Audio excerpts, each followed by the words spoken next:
I should bring in the cosmologists, because the cosmologists have been talking about what they call the anthropic principle. And the anthropic principle is, as cosmologists, you imagine other universes, and the other universes have different expansion rates, different densities, different fluctuations, and so on, and they can have different laws of physics. And then there's this whole literature under the title, the anthropic principle, says only some of those universes will allow life to exist. For basically this reasons, only in some of them will galaxies come into existence, stars and planets, and you might very well want to demand there's water on the planet, sort of thing. And on the other hand, only in some of them will atoms come into existence, molecules, complex biomolecules. And if you mess around with the constants of physics, you think in your mind they could be different, then you decide that only a very small subset of conceivable possible universes will allow life to exist. Now, the step that is then taken by physicists, a lot of physicists nowadays, is to say, or cosmologists, is to say, the universe seems very fine-tuned for life, because if you explore these parameter spaces, there's very small variations in the fine structure constant, the neutron-proton mass difference, and so on, which allows life to come into existence. And so what they tend to say is, let's take that hypothetical ensemble and say it's a real ensemble. Let's imagine there really is a multiverse out there, and the physics is different in each one of them. And then what you can say is, okay, in most of these, there won't be carbon, oxygen, planets or something. And so most of them won't allow life to exist, but a few of them will have the parameters in the right space, and those ones will allow life to exist. And that's how we can explain why the universe is fine-tuned in order to let life to come to exist.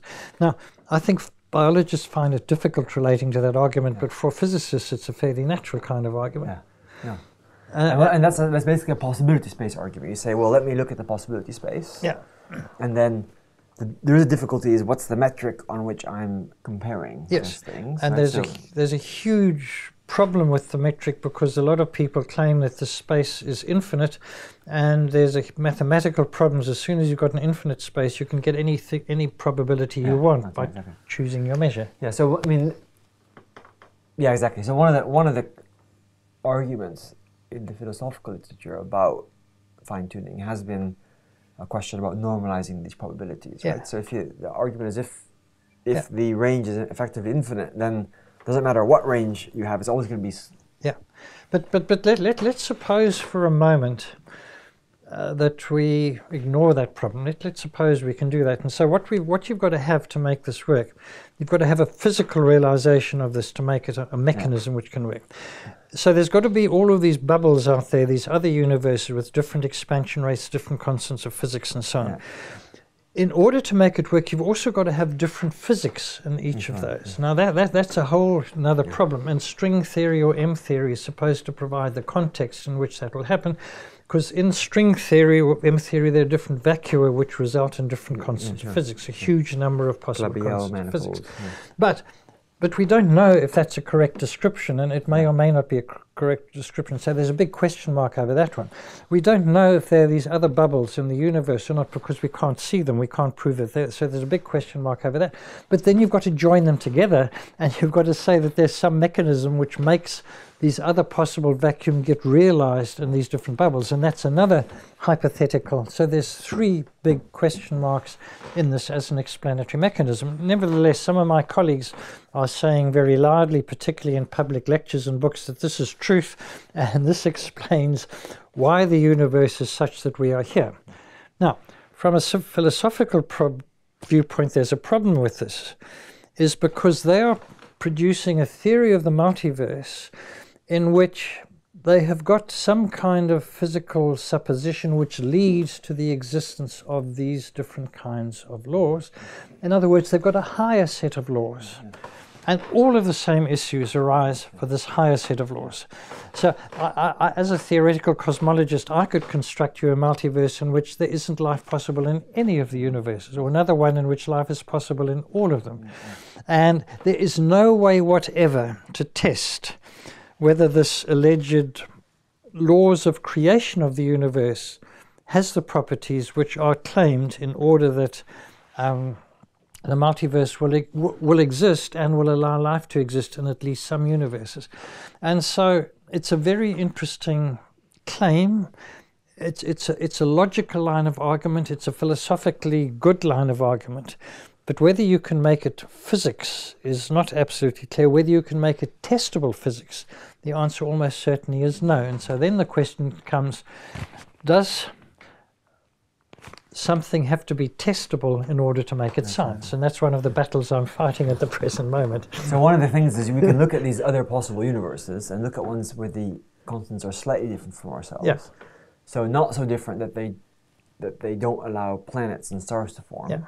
But different enough that, D2O is stable instead of H2O, Yeah. for example. And then we can ask the question, would there be life in that one? Okay, I'm prepared to believe in that case you'd have life which is adapted to D2O. I don't see that as a big problem. Yeah. What if we had one where if it was slightly different but there was no carbon? Yeah, then I wouldn't believe You it. wouldn't believe it, yeah, that's interesting. No, I think that's a... So in other words, if the Hoyle resonant didn't work, then to me there's no life out there. Yeah. And But you see, part of the thing, I'm not enough of a nuclear expert to understand this, but the nuclear reactions are a chain, and if you can't get through to carbon, I don't think you can get anything higher. That's right. I think you need to go all the way. You need to go up all the way to. You need carbon as a stepping stone to go further. Yeah, I think so. Yeah. But you might. One of the things someone would say, well, who knows, right? It could be that there's a completely different kind of chemistry. Yeah, who knows? Yeah. I mean, the other thing, somebody. Make sure I've understood your argument about the different kinds of multiverses. Yeah. So, well, I'll give you a very simple argument, see if I've done this right. So, just because I have an infinite number of multiverses doesn't mean that I'm going to have one that allows life. An infinite number of universes in the multiverse. Universes in the multiverse. Just like if I have if I go 1, 3, 5, 7, I can have an infinite number of odd numbers. Yeah. But none of them are divisible by 2. Yeah. Yeah. So, what you're saying is, I can have an infinite number of universes in my multiverse, but that multiverse has to be the right kind of multiverse to have a life-sustaining one. Yeah. Just like I can have an infinite number of integers, but if they're all odd, none of them will be divisible by 2. Yeah. Well, my mechanism. Is that argument too simple, or are we saying the same thing? Well, I was thinking of something slightly different. Okay. Is that in the multiverse, it might be that the fine structure constant is fixed across all of the models in the multiverse and is out of the range which allows carbon to come into existence. In that case, you've had all these billions of universes, but there ain't carbon in any of them because you fixed the value of alpha so that it was outside this range. This would be like the infinite. If you need something divisible by 2, and you make an infinite series of odd numbers. Yeah. Yeah. Yeah. So.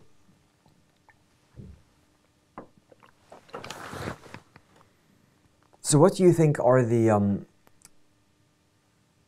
kind of philosophical possibilities if we look at fine-tuning in our universe? What's left for people to look at? If fine-tuning really is real, what are the philosophical possibilities? Do you think it's real? I think it's real, I do. In the sense that if you consider possible alternative physics, we're extremely lucky that physics is of the kind it is. Yeah. So, and... Because the point is that it could very well have been that we changed the constants and override over what seems like a very wide range. Yeah. Life is very robust. Yep. No. But it turns out not to be the case. Well, part of the problem here is that it's easy to vary one constant and see what happens. It's more difficult varying a lot of them simultaneously, and most of the literature varies just one at a time. Yeah. So we must be a little bit careful about that. But nevertheless, I think it's quite clear. If you vary, it's very sensitive. Yeah? It's a kind of parameter sensitivity. It's a parameter sensitivity. Yeah. So Roger Penrose has this picture of God putting a pin into a space and getting it right so that fine-tuning takes place. If you ask what are the philosophical possibilities, I think there's 3 philosophical possibilities. Let's suppose fine-tuning is real, that physics has to be fine-tuned in order to the chain from physics to chemistry to biochemistry to cells to work. Yeah. Okay. Firstly, it could just be what happened, and that is, it's just, there's nothing more to say. It just happened. What Paul Davies called happenstance. We're lucky things happened right, but there wasn't any cause it was right. Yeah. It wasn't probable. It wasn't improbable. It's just what happened. Now, that is a philosophically impregnable position. Okay, you can take it if you want to. My old colleague Bill Bonner used to take that position. But people don't like it because it doesn't kind of go anywhere. Okay, the second one you can take is the multiverse thing, and a lot of our colleagues do take it, like Steven Weinberg and Martin Rees, Lawrence Krauss, and so on, and say, well, there's this multiverse out there. And even if you can't observe the multiverse, it has to be there because this is the way that we can get the fine-tuning to work out. So the multiverse must exist in order that the fine-tuning... In order to explain the fine-tuning. Yeah, so that they run the argument backwards, Yeah. and the multiverse exists and so on. And then the third possibility is that it wasn't just luck, that somehow, in some way, in some sense, it was meant to be that way. Now, of course, this is a philosophical position. It's not a scientific position. It's a metaphysical position, but it's logically just as unassailable as the one that there wasn't anything happening at all. It's a logically possible position. The one which is on dodgy ground is the middle ground, because when you say that the multiverse exists because the laws of physics were that way, which some of our colleagues say, well, then you have to say, well, why were the laws of physics that way? Because that's the whole question we were discussing. And you were assuming that the laws of physics were such that the multiverse came into being and would make life possible. And all that does is raise the same issues at the higher level. Why did the multiverse have the problem? Did the multiverse have these possibilities because of happenstance, because it was probable, or because of purpose, design, intent, or whatever? You've just lifted it one up. And so then to make that work, you would better say, well, there's a multiverse of multiverses, and then you chain the way up. It doesn't really doesn't solve the problem. So it's a little bit like the kind of classic question of why is there something rather than nothing, right? Yeah. So one possibility is that what we see our universe, the laws of nature, the laws of physics, or the possibility space of physics, has always existed eternally, and then ask, well, what caused it? Well, something else caused it, right? Yeah. Something else caused that, and there's a kind of infinite regressive causes. Yeah. That's perfectly philosophically possible, but it's very different from anything that we see in our day-to-day worlds. Yeah. The other possibility is that, the laws of nature popped into being from out of ontological nothingness, not out of a quantum vacuum, right? Because the question is where the quantum vacuum come from, but they pop into being. That's extremely odd, right? But it's completely different from anything that we see in science. And the other possibility is your possibility of some kind of purpose, which is also very different from science. But the point is, all three of these are different from science, and all three of them are philosophical positions. They're philosophical positions, but you see, the question about purpose is a really very, very interesting one. And so the scientists turn around and they say, look at the laws of nature. There's no purpose in the laws of nature, and I agree on that. The laws of nature are, the whole point about them is that there isn't any purpose. And so then they say, therefore, there's no purpose in the universe, which is kind of a bit of a generalization. So you look at them and say, just hang on a minute. You came into the office in order to discuss this mystery. Wasn't there a purpose behind this? And they say, oh, yeah, well, there was a purpose in that. And you say, by the way, you built the Large Hadron Collider in order to discover, wasn't there a purpose in that? And say, yes, there was a purpose in that, but you just said there wasn't any purpose in the universe. And there's something very, very funny going on there. And the answer, of course, is you say, well, purpose is an emergent kind of quality. Well, is purpose written in to the structure of atoms and electrons? And I don't think that purpose is. I think it's an emergent possibility. And it takes us back to these possibility spaces. There's a possibility space for physics, about the kind of physics that can happen, which is another way of writing the laws of physics. There's a possibility space of biology, which governs the kind of things that come into existence in biology, and it covers all possibilities, all the ones which... And there's a possibility space for thoughts. If you can only think a thought because it's possible to think the thought, which sounds like a tautology, but actually it's a very deep kind of statement. That's a very big space. Yeah, it's a very big space. Includes silly thoughts. Yeah, but it's finite. Okay. It's finite. And the reason, at a certain level, the reason that purpose comes into existence is because it is possible for purpose to come into existence. Now, that's an extremely deep statement. Purpose couldn't come into existence, and it does exist. I think it's incontrovertible that purpose exists. It couldn't come into existence unless it is possible for it to come into existence. And so the deep question is, why is there a possibility of purpose coming into existence. And that's where the metaphysics, and now we're way out of science. And the point about this is, so the scientist says, but look at my data, I've got these telescopes and these forces and these strengths.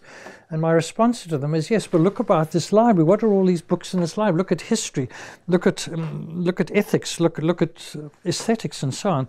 You are choosing to ignore all of that data and say that's all irrelevant to the nature of the universe. Well, if you then on that basis say, I'm only going to look at that little bit of data and I conclude the universe is purposeless, well, of course, that was because of the data you choose. If you look at all of the data in all of these books around us here, the history of humanity, the history of ethics, the wars, the love, the hate, all the rest of it, there's a huge amount of other data, which is data about the universe because it occurs in the universe and is part of the universe.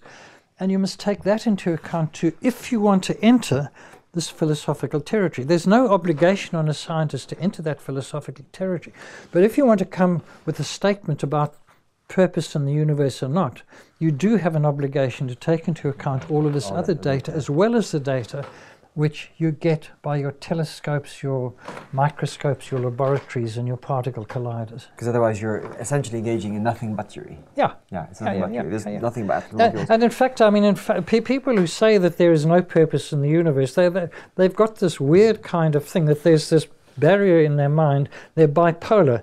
They've got this theoretical life where there's no purpose, and there's got this practical life where there is purpose, and they have got absolutely no connection between them. Doesn't make any sense. Because they're living in an intellectual silo, and they swap silos when they leave the laboratory and go home.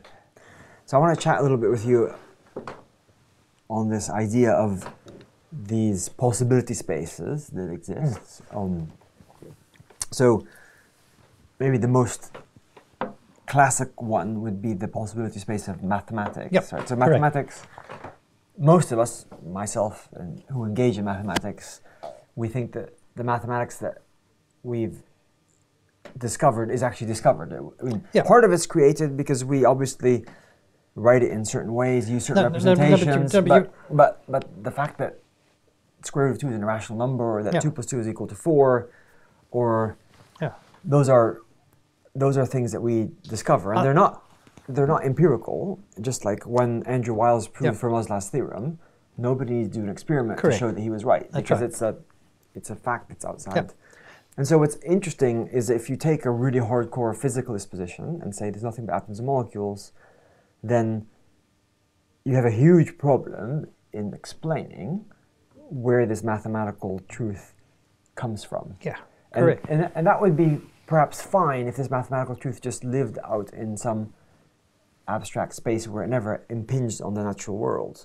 Yeah. But what we find as physicists is that mathematics has this incredible power. Yeah. There's unreasonable factors of mathematics that allows us to predict stuff all the time. In fact, I might take a little segue and say one argument in favor of the multiverse is the unreasonable factors of mathematics. You know, we've used this many times. It's been very successful many times, right? And so it feels like, you know, it works so well in predicting. Like Dirac used it essentially to take quantum mechanics, special relativity, put them together, and out came antimatter. That was an incredible, powerful prediction from mathematical consistency. So shouldn't we be able to do that same and look at many universes? All right. So I'm asking you 2 questions at once. But there's 3 things actually. The first one, I want to be very clear about the following. Let's take the mathematical Platonic possibility space. We must be very, very clear about the difference between the space itself, an abstract space, and our representation of it. Yeah. And there's a projection from that space into the way we represent it. And so, for instance, out in that mathematical space is the number pi, which any intelligent civilization will discover. Now, they may represent it in decimal or hexadecimal, or if they're an octopus, whatever. Yeah.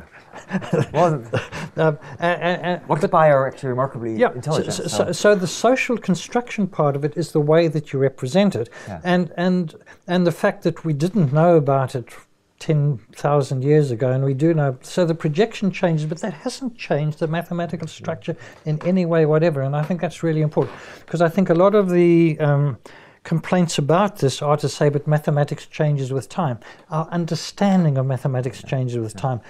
And we really need two different words. Mathematics is an academic subject and mathematics the abstract entity. Yeah. The second question is the thing you raised. People have said, but there's no way that abstract stuff can influence the real world because we can't interact with it. But we can interact with it. We do discover it. We don't discover it by doing experiments in the lab. We discover it by logical argumentation. And one of the books which I like to talk about is Paul Churchland's book called Plato's Camera, how the physical mind discovers a world of Platonic realities. And he talks about how the pattern recognition mechanisms of the mind do enable us to understand the Platonic world. And so the route from the Platonic world into the real world is by the pattern recognition possibilities of the neural networks into the mind, which results in electrons flowing in our brains in particular ways, and then comes out in the engineering kind of world.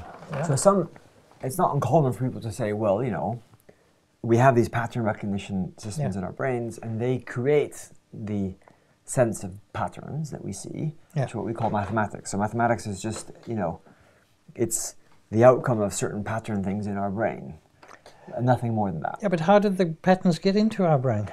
That's just, you know, that's the happenstance, right, would be the argument. You know, when you listen to someone talking, and you'd have experienced this a lot, people write equations on the board, and they say, it works out that, and then they will give you something. And they don't say, I think it works out that, or it's a social agreement that, or I believe that. They say, it works out that.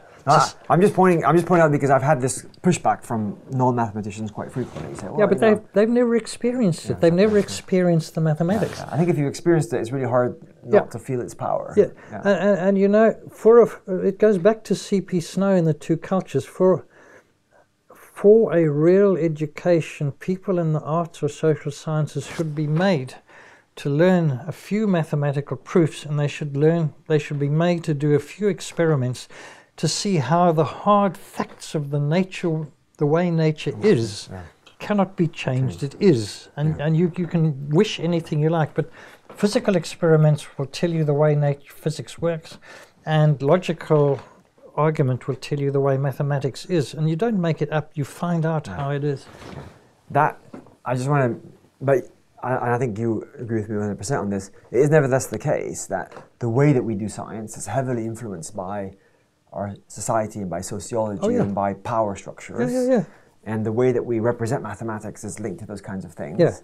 So it is really important to keep those things in mind. So, you know, the way we look at the world is heavily mediated by our culture and our background. But I think it is nevertheless the case that when you experiment, you see that may be the case, that's heavily mediated. How you set this experiment up is heavily mediated, is very heavily theory-laden. It is very theory-laden. But nevertheless, it is the case that nature does push back on you, right, in ways that are unexpected and surprising sometimes. And that surprise is what tells you that you just never thought it would be that way, and it is. And that's the kind of sense that tells us that there is something real out there. It's not just all socially constructed. Well, like quantum physics. Nobody wanted to discover quantum physics. It forced itself on us. It forced itself on us, exactly. And it resulted in technology which has changed people's lives. This is true. No, I mean, I think this question about mathematics and its unreasonable effects of mathematics,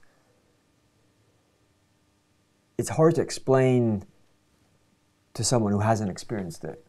And my question is, if we take our humanities and social science colleagues and try to teach them mathematics, how much work will it be to get them to feel that?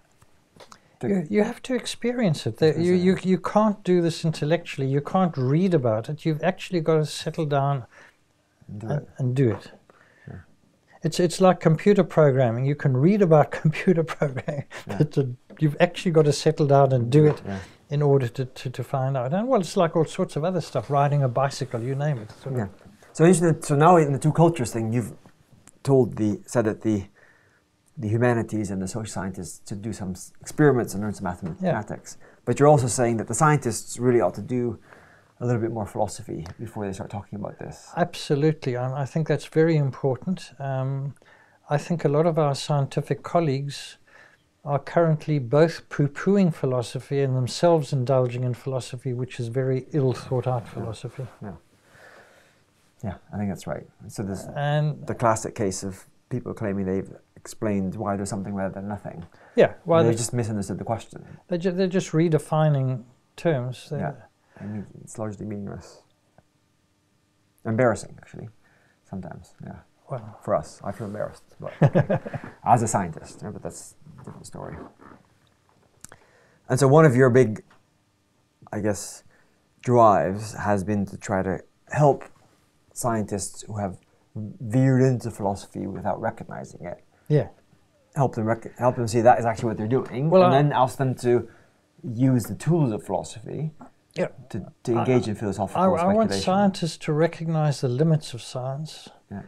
and to recognize when they're doing philosophy, not science, yes. That's an important. And there's nothing wrong with doing philosophy. You must just say. Now, there's a strange kind of grey area, string theory and so on, where it's kind of... What do you think is philosophy? What is it? Because it's not like classic. You know, it's not. It's not like classical philosophy. yeah. It's kind of... It's like mathematical. It's mathematics which might relate to physical reality, but quite possibly does not. But it's not solid mathematics. A solid mathematician will say this isn't real mathematics. Well, I mean, a lot of mathematicians think that string theory is real mathematics. Right? They like. I mean, there's a lot of mathematicians here who do really good string theory. I guess your point is more that when string theory is applied to the physical world, as opposed to just used as an exploration of interesting mathematics. What I mean by that is a hardcore mathematician has a theorem and a proof and an outcome, and there's not a lot of string theory which is like that. A lot of string theory is calculations up to a certain order in a perturbation series, and it's not like a theorem, proof, corollary, theorem. But I mean, your main point is that because the predictions that it makes are not experimentally verifiable or falsifiable. The problem is whether they will ever be. Ever be, yeah. And so I've got not the slightest problem in going ahead with string theory, multiverse theory or something, if you can say it's going to take a while, but in 75 years, 100 years, 1,000 years, we'll be able to test it. Okay. But I haven't looked closely at string theory. I'm not an expert there, but in terms of cosmology, I'm very, very aware of the horizons. We can see as far as we can see because light has been able to propagate a certain distance since the start of the universe, and we will never see any further than that. Yeah. That's the limit. That's it. In terms of the physics underlying cosmology, we've been able to probe back very, very well to the physics underlying nucleosynthesis. We have not been able to probe back to the physics underlying inflationary theory. We have not been able to probe back to the physics underlying baryon, antibaryon conservation. And we have absolutely not been able to probe back to the quantum gravity era or any physics which might underlie the creation of the universe. And so the physics is not well established, and the observations are strictly limited. It's the example, I've been looking at this since 1975, and I wrote about that. Then imagine an ant climbing to the top of a sand dune in the Sahara, and they looked all around, and I say, wow, the universe is made of sand dunes. And this ant doesn't know about all that other stuff out there, because there's this horizon, and the ant in its entire life cannot leave the Sahara Desert. And that's the position we're in the universe. So it is nevertheless a useful thing to do, to try to see whether this unreasonable factors of mathematics can propel us further beyond the horizon and allow us to at least... So maybe what people are doing when they're working on science that cannot ever be observed is they're trying to work out what the possibility spaces look like. I've got absolutely no problem with that. Whatever, that's a great thing to do. But you're saying it's not science as we know it. It's a mathematical exploration. You're exploring a mathematical terrain, and which part of that terrain corresponds to physical reality is the question. well, as a separate. Firstly, the question is exploring the mathematical terrain and then discovering which, if any of it, corresponds. Yeah. And of course, the big problem is all these extra dimensions. Yeah, exactly. And this is a kind of philosophy you're saying. It's more like philosophy than it's like science, or what is it? If it can never be tested, then it's some form of philosophy. But we probably won't know whether it can ever be tested until we really work it out. Right? Yeah, but you see, you brought up the example of it's worked out in the past that the mathematics has been so good and it has worked out, so we ought to believe it, which is an argument Richard David uses. Yeah. And so my counterexample is a very simple one. At the time inflationary theory was introduced, everybody believed that the grand unified theory was SU5. And in fact, if you read the inflationary literature, you will feel that all the people, Stephen Hawking and all his colleagues, were working out inflationary theory on the basis that SU5 was the theory. Yeah. Now, in that case, we were able to test it, and we proved it was wrong. Yeah. And somehow God got it wrong. God should have used SU5 with the theory, but he got it wrong. So why did God do that? Yes, why God do that? So maybe to the spite fact us, that you've got a brilliant theory which does everything you might want it to do still doesn't mean experimental test may tell you actually it's wrong. And if you can never do the experimental test, you're stuck. Yeah. And so it turns out that for the kinds of cosmological fine-tuning arguments, we need some kind of meta-theory. Yeah. And it looks like that meta-theory may never be empirically testable. And so we're going to be stuck in this position of not knowing. The thing which I would find quite convincing, there have been a couple of claims that in the multiverse there are supposed to be this exponentially expanding domain, and then bubbles form, and then bubbles form, and so on. And it's a competition between expansion and bubble nucleation. And if the expansion is very fast, these bubbles just move apart, nothing happens. If the expansion is very slow, the bubbles form so fast they impinge on each other, and there's an effect between them. And if it's finely tuned, there's just a couple of small interactions. Now, it's been suggested by quite a few people that there might be such interactions, and we can prove the multiverse exists by seeing these effects in the microwave sky. Now, I concede that that would be a convincing proof that the multiverse was quite probable, even though you would not see the multiverse, you would see traces of the multiverse. Okay, now, the first problem is that this only applies to a small fraction of multiverse, and we haven't even started talking about the Everett. Everett. Okay, so if this never happens, the multiverse enthusiasts will say, well, all we've proved is that we're not in one of those multiverse where this happens. Yeah. Okay,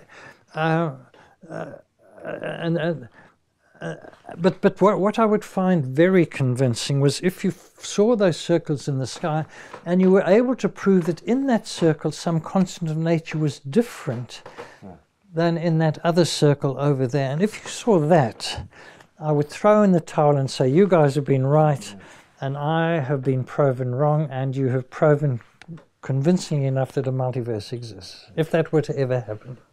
But you would argue, but that wouldn't stop you from saying there's still fine-tuning, because presumably that multiverse theory would be fine-tuned at this other level. It would be fine-tuned at the higher level, yes. So there's still fine-tuning, but you've shifted it up one level.